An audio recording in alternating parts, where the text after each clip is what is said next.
Quelques compléments sur le thème astral de Adil, auprès duquel je voudrais commencer par m'excuser pour avoir mal orthographié son prénom dans les deux premières parties. J'ai parlé de Amil, ce n'est pas Amil, c'est Adil. Donc toutes mes excuses pour cette erreur d'orthographe. Alors, les compléments, ça va être une revue de ce thème astral, de ce ciel de naissance maison par maison, et aussi la réponse à quelques questions que Adil se pose en espérant trouver la réponse dans son thème astral.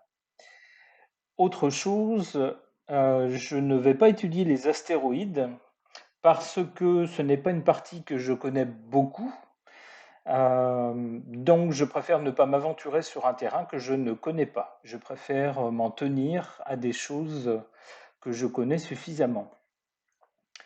Alors, si on fait une revue maison par maison et qu'on commence par la maison 1, qui commence avec l'ascendant ici.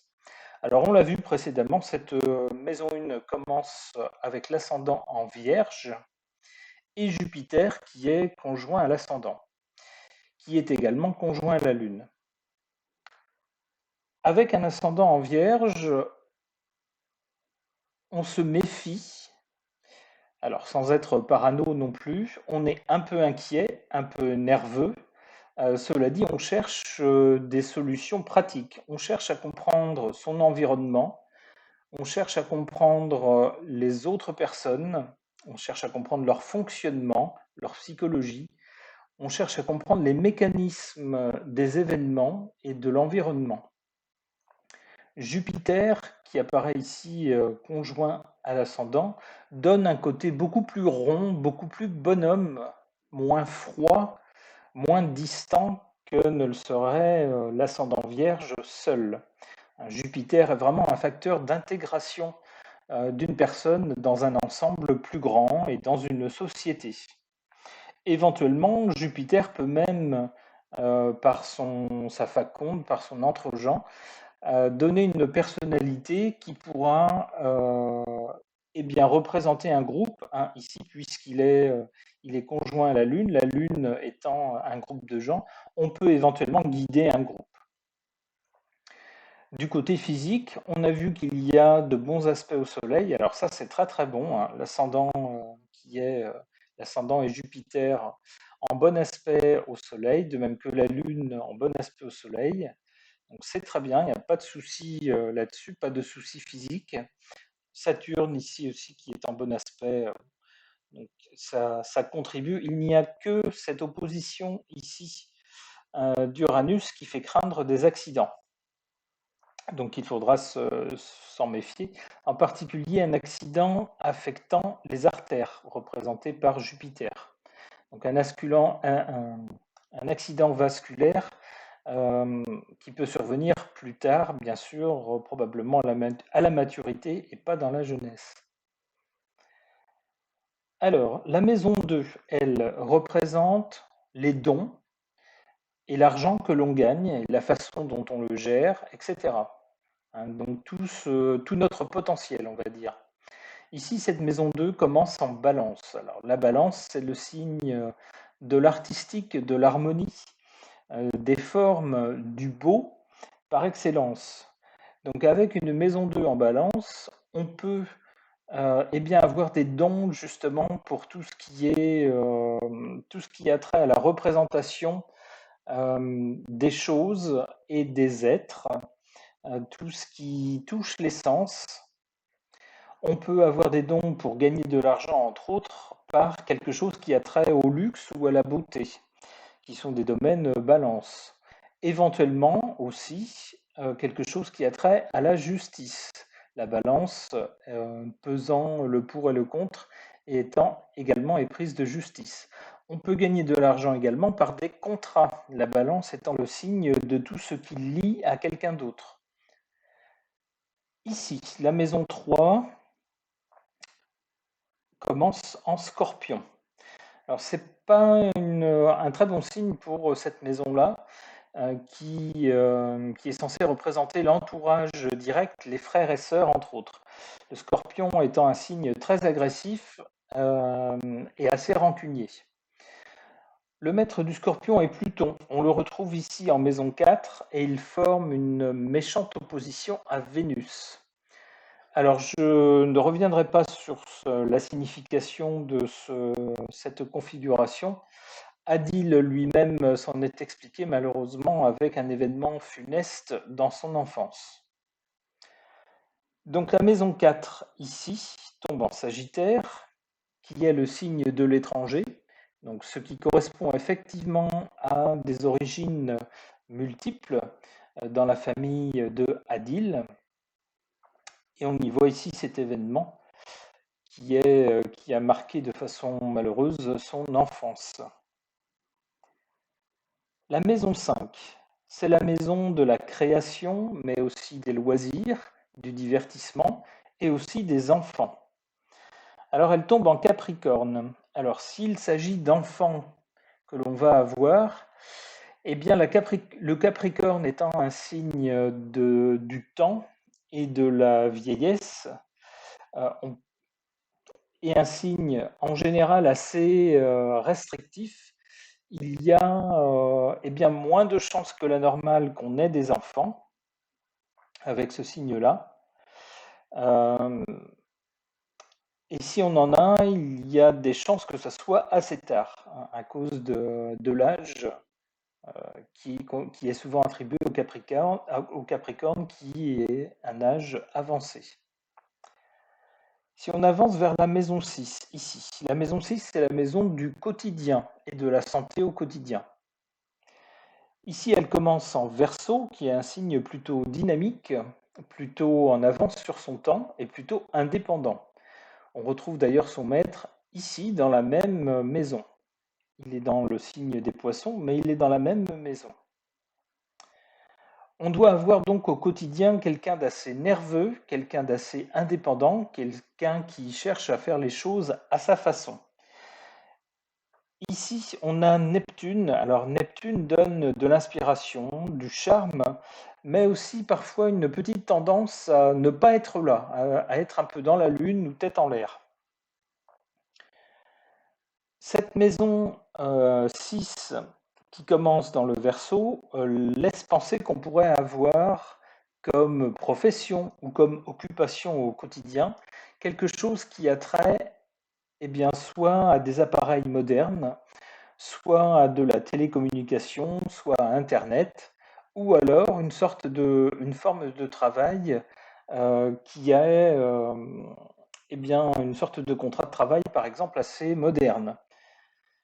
Alors, ce n'est bien sûr pas à moi de définir exactement ce qu'il y aura comme travail, mais il est censé être marqué par le Verseau. Des appareils électriques, par exemple, hein, ou des choses vraiment modernes. Ici, on a la maison 7 qui commence avec le descendant en Poisson, qui est opposé à l'ascendant en Vierge. La maison 7, c'est la maison de l'autre et des autres et de tout ce qui nous lie aux autres. Donc, dans ce cas-là, de tout ce qui lie Adil aux autres personnes. Il a donc en face de lui des personnages de type Poisson, c'est-à-dire des gens qui sont gentils mais assez fuyants et pas forcément toujours, enfin parfois avec des arrière-pensées, parfois pas très nettes dans leurs intentions ou dans leurs actes et dans leurs paroles. Avec le Poisson, on a droit parfois à des éclipses sans savoir pourquoi, parfois à des retours tout aussi inexplicables. Donc on a affaire à des personnes un peu mouvantes, hein, pas très fiables. La planète maîtresse des Poissons est Neptune, elle se retrouve ici dans le quotidien. Si on a des contrats avec les autres, il faudra bien y faire attention. Il est possible que les contrats ne soient pas très bien définis, soient assez flous et laissent de la place à un peu de filouterie. La maison 8, ensuite, cette maison-là. C'est la maison de la mort, mais aussi des épreuves, des transformations et également de l'argent des autres. Donc vraiment des joyeusetés dans cette maison. C'est aussi une maison occulte. Donc pour les gens qui s'intéressent à l'occultisme, vous serez avisés de bien regarder où est dans quel signe est votre maison 8 et par quelle planète elle est occupée. Ici, la maison 8 tombe en bélier. Il est possible que les changements qu'on ait à vivre dans l'existence soient des changements qui surviennent de façon assez inattendue et assez brutale. Et que les changements qu'on ait à vivre ne soient pas une partie de plaisir, hein, soit vraiment quelque chose d'assez viril. On trouve dans cette maison 8 Mercure, qui est à la fois le maître de l'ascendant en Vierge et le maître du milieu du ciel en Gémeaux. C'est dire son importance. Mercure, c'est le mental, entre autres, et on le trouve ici en Bélier. On doit avoir quelqu'un avec un mental très vif, hein, quelqu'un chez qui les idées surgissent très vite et s'enchaînent très vite. C'est aussi la planète des nerfs, du système nerveux, Mercure. Alors en Bélier, signe de feu qui fonce et qui renverse tout sur son passage, on peut avoir, alors c'est là qu'on reconnaît ce qu'Adil a fait remarquer dans l'un de ses commentaires, une difficulté à se maîtriser au quotidien. Eh bien voilà, la configuration est là. On a Mercure en Bélier. Donc des nerfs qui partent au quart de tour, qui s'enflamment au quart de tour.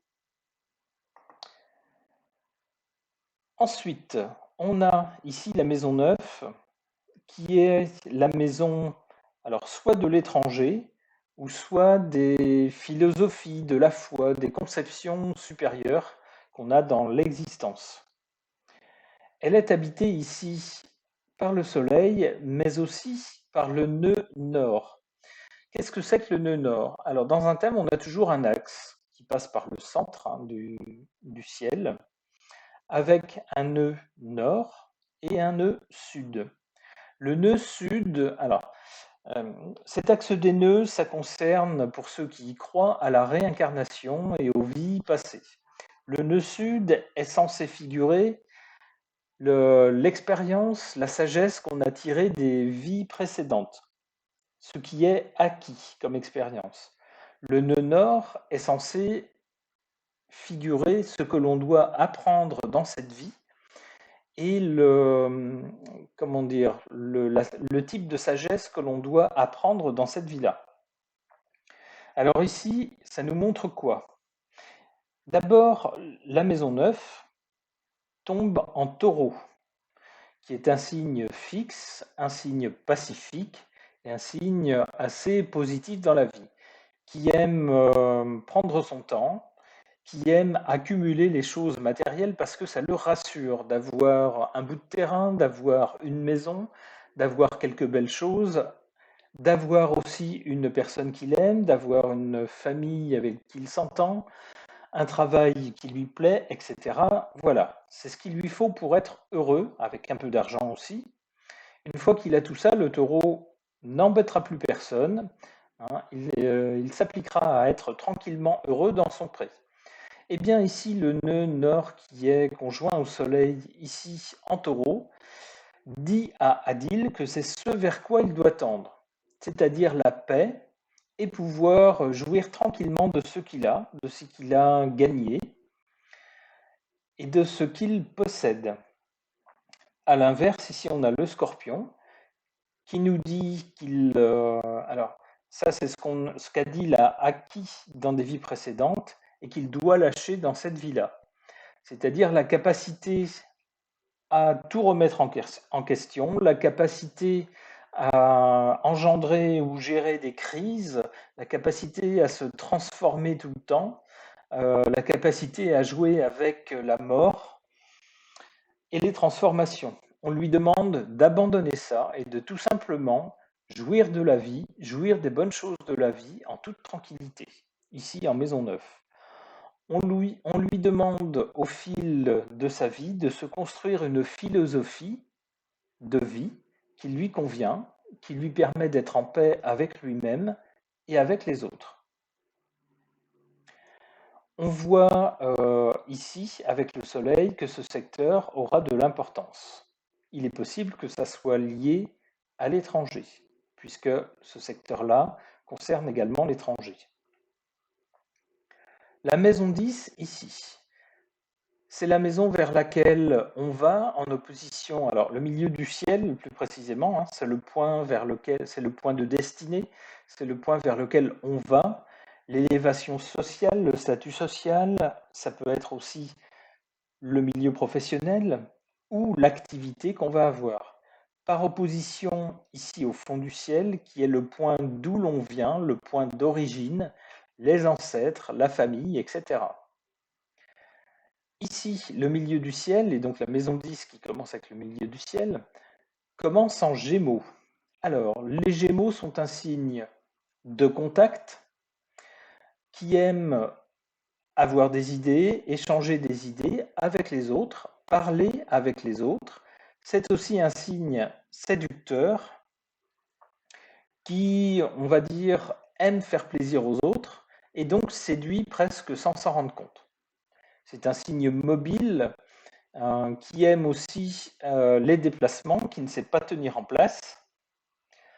On l'a vu tout à l'heure avec Mercure, ici en Bélier, qui accentue encore cette caractéristique. Alors ici, on peut avoir des métiers qui ont trait soit au contact avec les autres, soit à la représentation de quelqu'un ou de quelque chose, soit avec des déplacements. Ça peut être également un signe un peu plus cérébral, puisque les Gémeaux sont gouvernés par Mercure, qui représente l'intelligence et le mental. Donc on peut avoir quelqu'un qui peut être journaliste, qui peut être polémiste, un enseignant, un éducateur, etc. On voit que cette maison 10 a de l'importance parce qu'elle est habitée par plusieurs planètes. On a 3 planètes ici, on a Vénus, on a Mars, on a Saturne.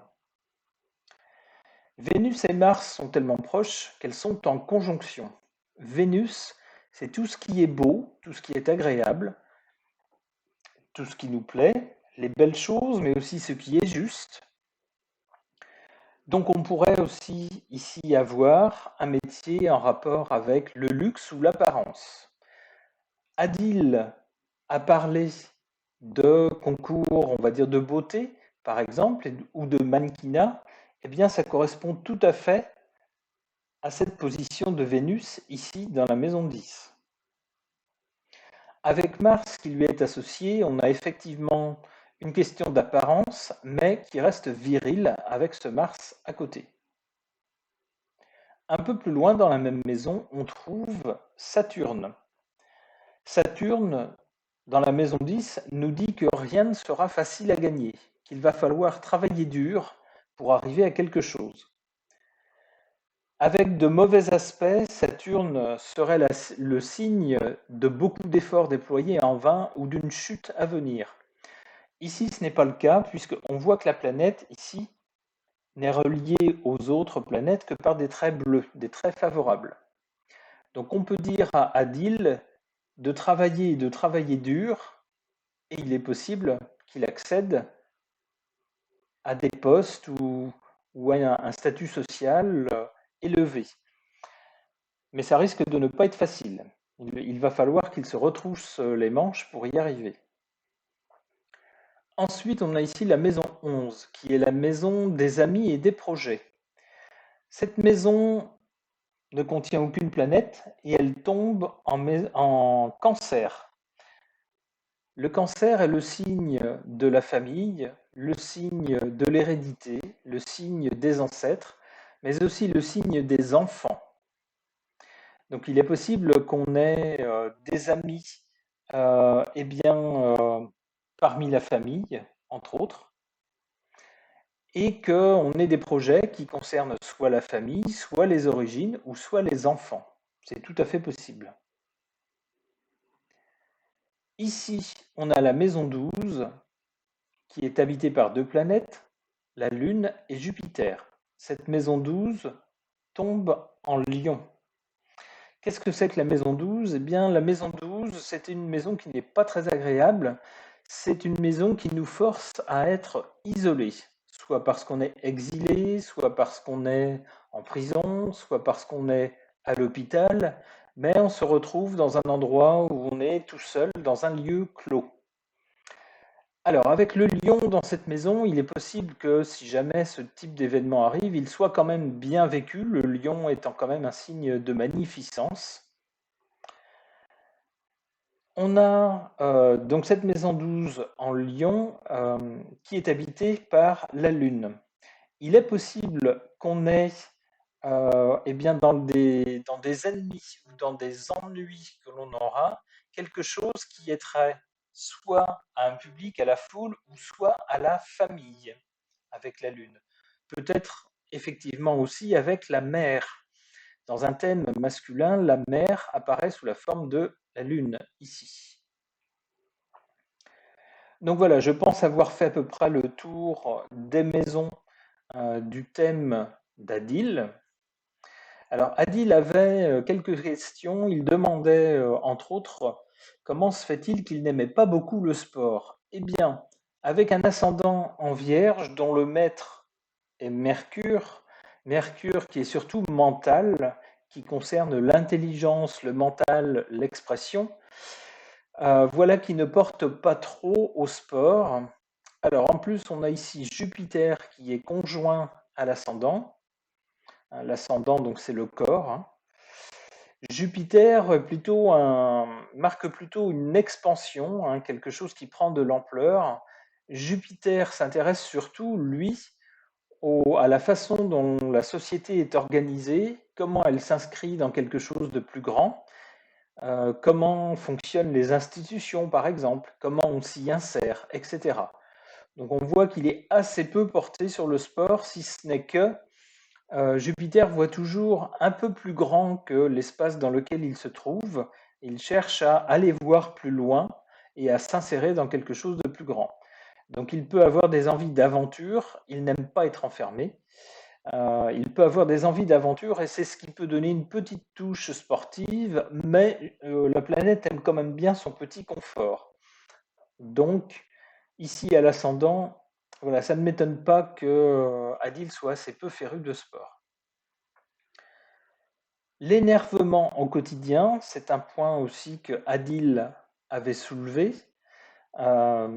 L'énervement au quotidien, on peut le voir ici avec Mercure, qui est maître de l'ascendant en bélier, alors qui est vraiment un signe très très impatient, un signe de feu, qui n'aime pas beaucoup réfléchir, qui aime surtout foncer, et qui a cette caractéristique que si on veut lui faire une remarque, si on veut lui expliquer quelque chose alors qu'il n'en a pas envie, eh bien il considère la personne comme quelqu'un qui l'empêche de faire ce qu'il veut, et donc un ennemi à dégommer.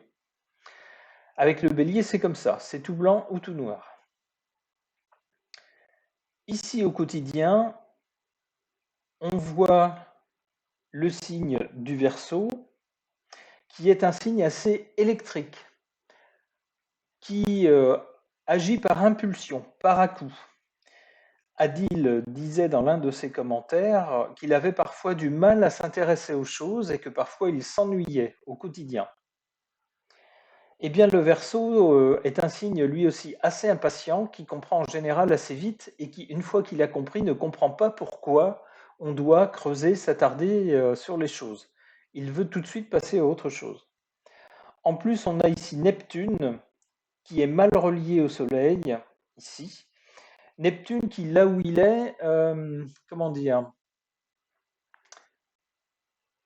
donne cette fâcheuse tendance à un moment donné à n'être pas là, à rêvasser, à, à s'extraire du temps ou des contingences matérielles et à avoir du mal à gérer le matériel.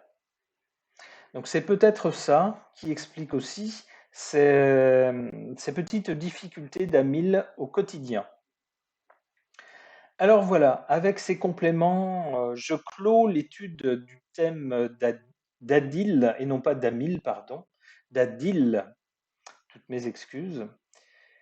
Et voilà, cette étude de thème s'achève avec cette dernière partie.